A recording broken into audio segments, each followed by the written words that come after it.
नमस्ते दोस्तों, स्वागत है आपका हमारे YouTube चैनल माइंडफुल रीड्स पर।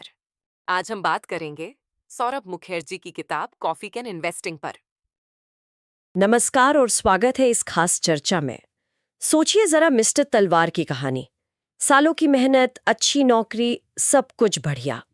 फिर भी 50 की उम्र में पहुंचकर भविष्य की चिंता सता रही है। हाँ, ये कहानी तो बहुत आम है। या फिर मिस्टर सिंघवी, बिजनेस अच्छा चला हाँ, पर रिटायरमेंट के लिए पैसा काफी है या नहीं, ये सवाल। बिल्कुल। और फिर वही सवाल, क्या शेयर बाजार जुआ है? क्या प्रॉपर्टी ही सबसे सेफ है? सोना, क्या वो हमेशा चमकेगा? हाँ, ये सब निवेशकों को बहुत परेशान करता है। सही कहा। और इन्हीं सवालों के जवाब ढूंढते हुए ना, लोग अक्सर अनजाने में कुछ गलतियां कर बैठते हैं। अच्छा। हाँ, और ये गलतियां उनकी मेहनत की कमाई को बढ़ाने की बजाय मतलब कम कर देती हैं। आम गलतियां हैं, पर इनका लॉन्ग टर्म असर काफी बड़ा हो सकता है। चलिए इसे खोलकर समझते हैं। आज हम इन्हीं आम धारणाओं और गलतियों पर बात करेंगे ठीक है। और साथ ही निवेश की एक ऐसी फिलॉसफी को समझेंगे जो शायद सोचने का तरीका बदल दे। Coffee can investing. Coffee can investing, हाँ, काफी दिलचस्प नाम है। हमारा मकसद है ये जानना कि क्यों ज्यादातर लोग निवेश में चूक जाते हैं और कैसे एक सरल अनुशासित तरीका शायद लंबी अवधि में अच्छी वेल्थ बना सकता है। और इसके लिए हमारे पास कुछ अच्छे स्रोत भी हैं, है ना, जैसे सौरभ मुखर्जी की किताब के अंश। हाँ बिल्कुल, कॉफी कैन इन्वेस्टिंग। तो ये चर्चा उन आम चूकों को सामने लाएगी जो निवेशक करते हैं, जैसे मिस्टर तलवार और मिस्टर सिंघवी ने की। और फिर हम एक ऐसे रास्ते पर बात करेंगे जो शायद कम उथल-पुथल भरा हो और ज्यादा फायदेमंद साबित हो सके। बढ़िया। तो कहाँ से शुरू करें? उन्हीं गलतियों से? हाँ, शुरुआत करते हैं आम गलतियों से। पहली और शायद सबसे बड़ी गलती है क्या? एक क्लियर प्लान का ना होना। अच्छा, मतलब कोई योजना ही नहीं? बिल्कुल। जैसे मिस्टर तलवार और सिंघवी, बहुत से लोग बस निवेश शुरू कर देते हैं। हाँ, सुना है फलां स्टॉक बढ़ रहा है तो ले लिया। हाँ, या किसी ने टिप दे दी, बिना ये सोचे कि लक्ष्य क्या है। हम्म। ये बिल्कुल वैसा है जैसे बिना मंजिल जाने सफर पे निकल जाना। निवेश क्यों कर रहे हैं? रिटायरमेंट, बच्चों की पढ़ाई, घर। हाँ, लक्ष्य साफ होना चाहिए। बिल्कुल। बिना लक्ष्य के निवेश अक्सर दिशाहीन रहता है, कोई फायदा नहीं होता। और दूसरी गलती, मिस्टर तलवार वाला केस, बहुत ज्यादा ट्रेडिंग, खरीदना बेचना। Over trading. हाँ, ये बहुत कॉमन है। आंकड़े बताते हैं कि इंडिया में एवरेज होल्डिंग पीरियड, मतलब शेयर कितने टाइम तक रखते हैं, बहुत कम है। कितना? कुछ महीने? हाँ, शायद कुछ महीने ही। नतीजा, ब्रोकरेज टैक्स, इसमें कमाई का बड़ा हिस्सा चला जाता है, कभी कभी साल का 7% तक। 7%? हाँ, और यहाँ दिलचस्प बात यह है कि इस जल्दी जल्दी खरीदने बेचने से अक्सर निवेशक का नहीं, ब्रोकर का फायदा होता है। अच्छा। वेल्थ बनाने के लिए पेशेंस, मतलब धैर्य, बहुत जरूरी है। और ये लगातार ट्रेडिंग धैर्य की कमी दिखाती है। लॉन्ग टर्म रिटर्न पे असर पड़ता है। सीधा नेगेटिव असर। तीसरी गलती, किसी एक ही चीज पर जरूरत से ज्यादा भरोसा, जैसे रियल एस्टेट और सोना। हाँ, ये तो भारतीय परिवारों की पसंदीदा एसेट्स हैं। आरबीआई का डेटा भी यही कहता है। शायद 88% वेल्थ इन्हीं में है। बाप रे, 88%! मिस्टर तलवार ने भी प्रॉपर्टी में बहुत पैसा लगाया था। और फिर जब बाजार सुस्त हुआ तो मुश्किल हुई। देखिए, डाइवर्सिफिकेशन जरूरी है, ये सही है, पर किसी एक ही एसेट क्लास में, जैसे रियल एस्टेट में, बहुत ज्यादा पैसा लगा देना रिस्की है। खासकर अगर वो सेक्टर अच्छा ना कर रहा हो। बिल्कुल। और रियल एस्टेट की एक और दिक्कत है, इलिक्विडिटी।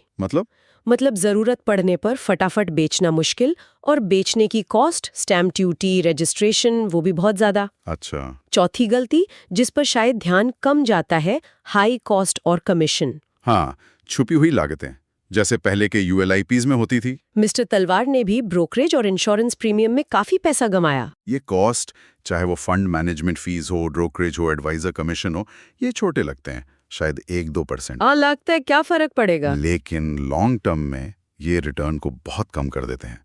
सोचिए, 1 लाख रुपए 40 साल के लिए लगाए, अगर 2.5% सालाना खर्चा है और दूसरी तरफ सिर्फ 0.5% खर्चा है, तो फाइनल अमाउंट में जमीन आसमान का फर्क होगा, लाखों का। क्योंकि खर्चे भी कंपाउंड होते हैं। बिल्कुल, जैसे मुनाफा कंपाउंड होता है, वैसी खर्चे भी। ये तो सोचने वाली बात है।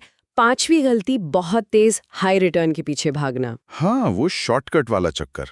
मिस्टर तलवार और सिंघवी दोनों ने ज्यादा ब्याज के लालच में असुरक्षित जगह पैसा लगाया। एक ने बिल्डर को दिया, दूसरे ने हुंडी मार्केट में। पर नतीजा अच्छा नहीं रहा। अक्सर निवेशक ये भूल जाते हैं कि असामान्य रूप से हाई रिटर्न का मतलब है हाई रिस्क।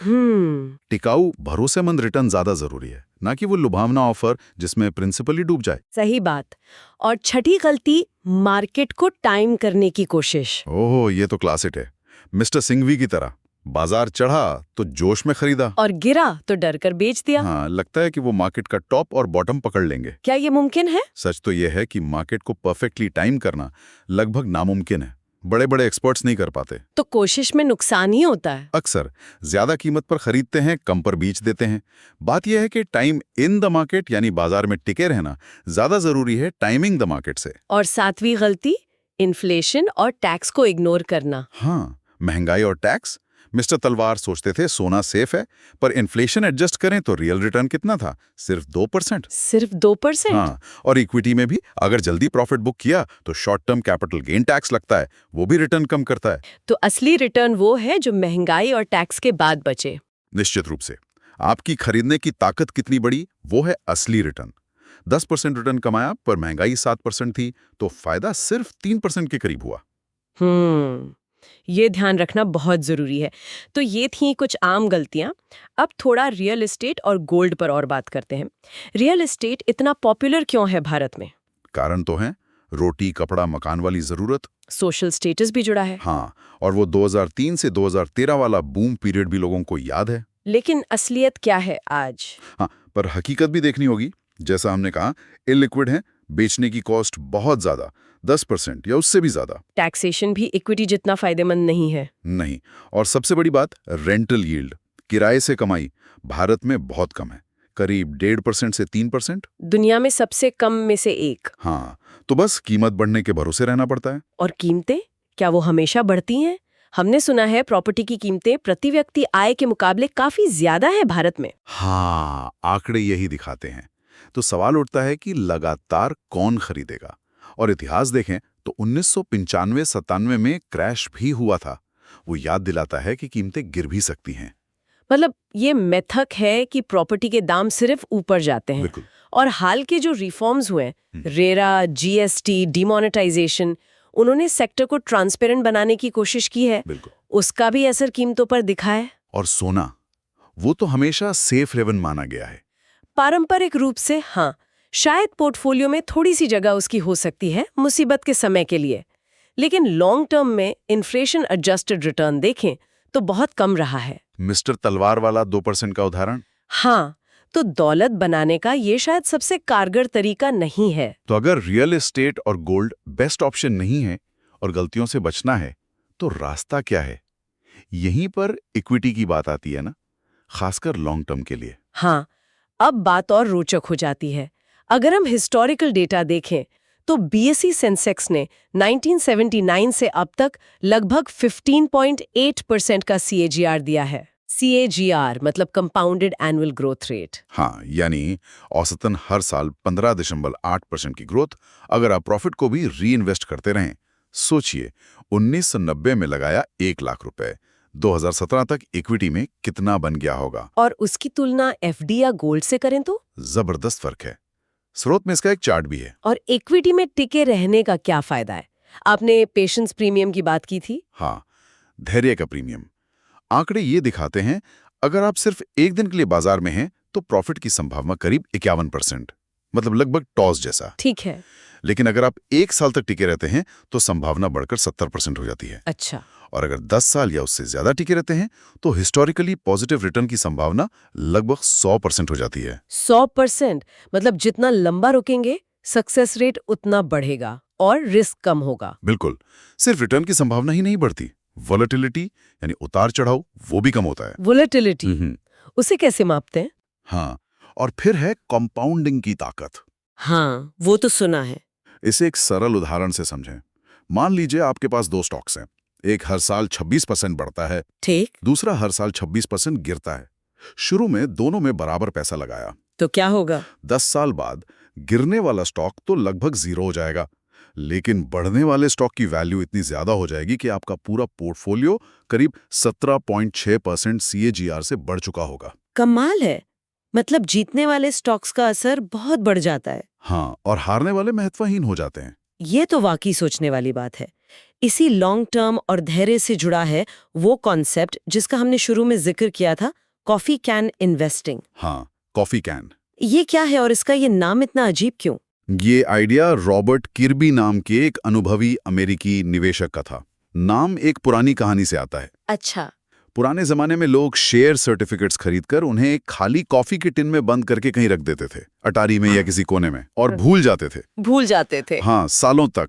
फिर जब सालों बाद वो कैन खुलता तो कुछ कंपनियों के शेयर तो शायद बेकार हो गए होते, लेकिन कुछ कंपनियों के शेयर इतने ज्यादा बढ़ चुके होते थे कि वो पूरे पोर्टफोलियो की वैल्यू को कई गुना बढ़ा देते थे। अच्छा। तो इसका मूल मंत्र क्या है? सिंपल, अच्छी टिकाऊ कंपनियों के शेयर खरीदो और फिर उन्हें लंबे समय जैसे 10 साल या ज्यादा तक बस रखो, होल्ड करो। कोई छेड़छाड़ नहीं, बार बार खरीदना बेचना नहीं, बाजार के उतार चढ़ाव देख के घबराना नहीं, दखलंदाजी नहीं करनी है। ये सुनने में तो आसान लगता है पर शायद करना मुश्किल है ना? हम हमेशा कुछ ना कुछ करना चाहते हैं। सही पकड़ा। ये हमारी फितरत के खिलाफ है, ऑप्टिमाइज करना चाहते हैं। लेकिन किर्बी का अनुभव कहता था कि अच्छी कंपनियों को चुनकर बिना छिड़े रखने से अक्सर बेहतर नतीजे मिलते हैं। लेकिन ये अच्छी कंपनियां कैसे चुने, ये बड़ा सवाल है। हाँ बिल्कुल, यहीं पर हमारे स्रोत एम्बिट कैपिटल के दिए गए फिल्टर काम आते हैं। उन्होंने कुछ क्राइटेरिया दिए हैं। क्या क्राइटेरिया है वो? उन्होंने लगातार अच्छा परफॉर्म करने वाली कंपनियों को ढूंढने के लिए 2 मुख्य शर्तें रखी। बताइए। पहला, पिछले 10 सालों में हर साल कंपनी की सेल्स ग्रोथ यानी रेवेन्यू ग्रोथ कम से कम 10% रही हो। 10 साल तक लगातार 10% ग्रोथ? हाँ, हर साल। और दूसरा, पिछले 10 सालों में हर साल कंपनी का ROCE यानी रिटर्न ऑन कैपिटल एम्प्लॉयड कम से कम 15% रहा हो। ROCE ये क्या होता है? ये मापता है कि कंपनी ने अपनी कुल लगाई हुई पूंजी पर कितना मुनाफा कमाया, मतलब कंपनी कितनी कुशलता से पैसा बना रही है। अच्छा, तो 10 साल तक लगातार 10% सेल्स ग्रोथ और 15% ROCE। हाँ, फाइनेंशियल कंपनियों के लिए नियम थोड़े अलग हैं। ROE 15%, loan growth 15%। मकसद है ऐसी कंपनियां खोजना जिनके पास एक टिकाऊ कॉम्पिटिटिव एडवांटेज हो, जिसे वॉरेन बफे मोट कहते हैं, वो खाई। बिल्कुल, कोई ऐसी खासियत जो कॉम्पिटिटर्स को आसानी से उन्हें पछाड़ने ना दे। लेकिन क्या ये सिर्फ थ्योरी है या इसने सच में काम किया है? कोई डेटा है? हाँ, श्रोट में बैक टेस्टिंग के नतीजे दिए गए हैं और वो काफी प्रभावशाली हैं। अच्छा, क्या दिखाते हैं वो? इस फिल्टर से बनी कंपनियों के पोर्टफोलियो ने लंबी अवधि में लगातार बेंचमार्क इंडेक्स जैसे सेंसेक्स को अच्छे मार्जिन से हराया है। मतलब आउट परफॉर्म किया है। हाँ, और वो भी कम वोलेटिलिटी के साथ, मतलब कम उतार चढ़ाव। और मार्केट गिरने पर, जैसे 2008 में? सबसे खास बात यही है, बड़ी गिरावट के समय जैसे 2008 के संकट में इन पोर्टफोलियो ने इंडेक्स की तुलना में काफी कम नुकसान दिखाया, ज्यादा सुरक्षित रहे। ये तो बहुत रीअश्योरिंग लगता है। अच्छी कंपनियां चुनो, लंबे समय तक रखो। पर एक और चीज थी, कॉस्ट, निवेश की लागत। हाँ, वो बहुत बहुत महत्वपूर्ण है। हमने गलतियों में इसका जिक्र किया था। कैसे फीस और कमीशन रिटर्न खा जाते हैं। और ये बात फिर से कहनी पड़ेगी, खर्चे भी कंपाउंड होते हैं। अच्छा, वो उदाहरण फिर से बताएंगे? 1 लाख वाला? हाँ, 1 लाख का निवेश 40 साल के लिए, अगर 2.5% सालाना खर्च लगता है तो वो करीब 1 करोड़ 11 लाख बनता है। ठीक। लेकिन अगर खर्च सिर्फ 0.1% सालाना हो तो वही निवेश 2.5 करोड़ से ज्यादा बन सकता है। अरे बाप रे, फर्क 2 गुने से भी ज्यादा। हाँ, सिर्फ थोड़े से सालाना खर्च के अंतर से। इसीलिए कम लागत वाले निवेश के तरीके चुनना बहुत जरूरी है। इससे सीधा सवाल आता है एक्टिव बनाम पैसिव फंड्स का। एक्टिव फंड्स जहां मैनेजर शेयर चुनता है और पैसिव जो बस इंडेक्स को कॉपी करते हैं। हाँ, एक्टिव मैनेजर्स ज्यादा फीस लेते हैं क्योंकि वो बाजार को हराने यानी अल्फा जनरेट करने की कोशिश करते हैं। क्या वो कर पा रहे हैं, खासकर लार्ज कैप्स में? डेटा तो ये दिखाता है कि उनके लिए लगातार अल्फा बनाना मुश्किल होता जा रहा है। और परफॉर्मेंस कंसिस्टेंट रहती है? वो भी नहीं। जो आज स्टार परफॉर्मर है जरूरी नहीं कल भी हो।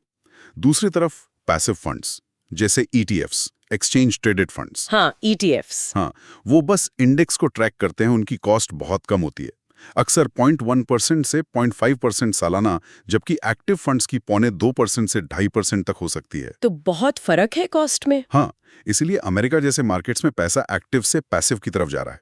ETF एक तरह का म्यूचुअल फंड ही है जो स्टॉक एक्सचेंज पर शेयर की तरह खरीदा बेचा जा सकता है। भारत में भी सेबी ने कुछ कदम उठाए हैं ना, जैसे डायरेक्ट प्लान्स। हाँ बिल्कुल, एंट्री लोड हटाया गया और अब म्यूचुअल फंड्स के डायरेक्ट प्लान लेना अनिवार्य है, मतलब उपलब्ध कराना अनिवार्य है। ये डायरेक्ट प्लान कैसे अलग है? डायरेक्ट प्लान में आप फंड सीधा एएमसी यानी फंड कंपनी से खरीदते हैं, बीच में कोई डिस्ट्रीब्यूटर या एजेंट नहीं होता। तो कमीशन बच जाता है? हाँ, डिस्ट्रीब्यूटर का कमीशन बच जाता है।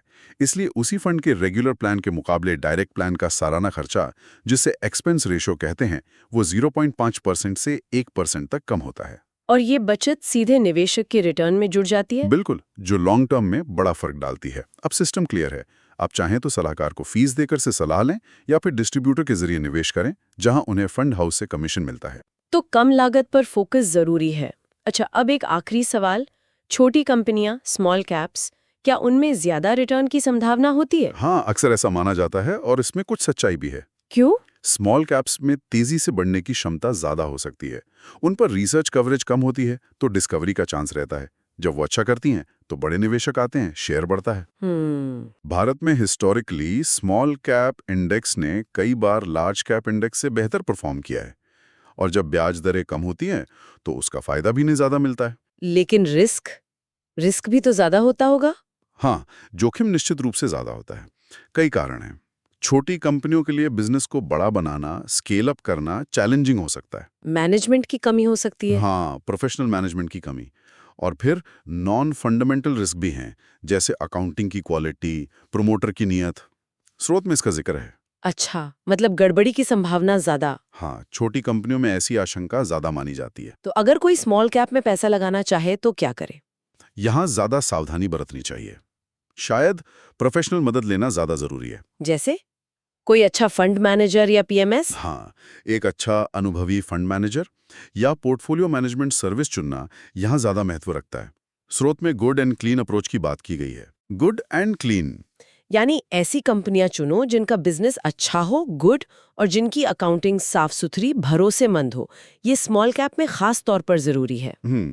समझ गए। तो हमने निवेशक की गलतियां समझी, रियल एस्टेट, गोल्ड की सीमाएं जानी, इक्विटी की ताकत पहचानी, कॉफी कैन सीखा, कॉस्ट कम रखने का महत्व समझा, और स्मॉल कैप्स पर भी बात की। अब इन सब को समेटे तो एक आम निवेशक के लिए एक्शन पॉइंट्स क्या होंगे? सबसे पहले, जैसा हमने शुरू में कहा था, एक फाइनेंशियल प्लान बनाएं। अपने लक्ष्य तय करें। हाँ, सुरक्षा, स्थिरता या महत्वाकांक्षा, रिटायरमेंट, बच्चों की पढ़ाई, जल्दी रिटायर होना, लक्ष्य क्लियर होने चाहिए। प्लान आपको बताएगा कि आपको कितना रिटर्न चाहिए और उसके हिसाब से कितना पैसा इक्विटी में और कितना डेट में डालना है। एसेट एलोकेशन, जैसे स्रोत में मिस्टर तलवार और सिंघवी के लिए एक सैंपल प्लान था, उसमें ETF, coffee can, small cap fund, debt fund, सबका मिक्स था। बिल्कुल, उनके लक्ष्यों और रिस्क प्रोफाइल के हिसाब से। और प्लान बनाते और निवेश करते समय कम लागत वाले ऑप्शन चुनें। ETF, direct plan. और सबसे जरूरी बात, धैर्य रखें। पेशेंस। ये कोई गेट रिच क्विक स्कीम नहीं है। हाँ, ये रातों रात अमीर बनने का तरीका नहीं है। ये एक डिसिप्लिन वाली प्रोसेस है, लंबी अवधि में वेल्थ बनाने की। तो आज की इस गहरी बातचीत का निचोड़ क्या है? क्या ले जाएं हम यहाँ से? पहली बात, उन आम गलतियों से बचें। बिना प्लान निवेश, ओवर ट्रेडिंग, एक ही जगह सारा पैसा, हाई कॉस्ट, शॉर्ट टर्म का लालच, मार्केट टाइमिंग, इन्फ्लेशन टैक्स को भूलना, ये सब नहीं करना है। ठीक है। दूसरी बात, रियल एस्टेट और गोल्ड शायद उतने अच्छे नहीं है जितना माना जाता है, खासकर वेल्थ क्रिएशन के लिए। असली potential long term equity investing में है। और उससे पाने के लिए कॉफी कैन इन्वेस्टिंग जैसी सिंपल अनुशासित स्ट्रैटेजी अपना सकते हैं। अच्छी टिकाऊ कंपनियां चुनें, कम कॉस्ट पर फोकस करें, ETF, डायरेक्ट प्लान। हाँ, और फिर सबसे मुश्किल काम करें, धैर्य रखें, अपने निवेश को समय दें। अनुशासन और धैर्य, यही कुंजी है। तो इन सब का मतलब क्या है?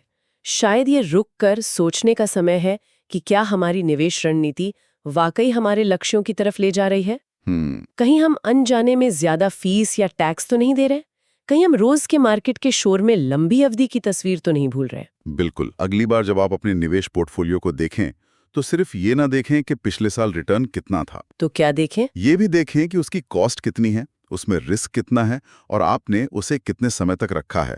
और यहाँ एक अहम सवाल खुद से पूछें, क्या आप सच में निवेश कर रहे हैं, मतलब लंबी अवधि के लिए सोच समझकर पैसा लगा रहे हैं, या सिर्फ छोटी अवधि के लिए शर्त लगा रहे हैं, पंटिंग कर रहे हैं? निवेश या सट्टा? हाँ, ये सवाल खुद से पूछना शायद आपकी निवेश यात्रा को सही दिशा दे सकता है। अगर आपको ये पॉडकास्ट पसंद आया हो तो लाइक, शेयर और सब्सक्राइब जरूर कीजिए।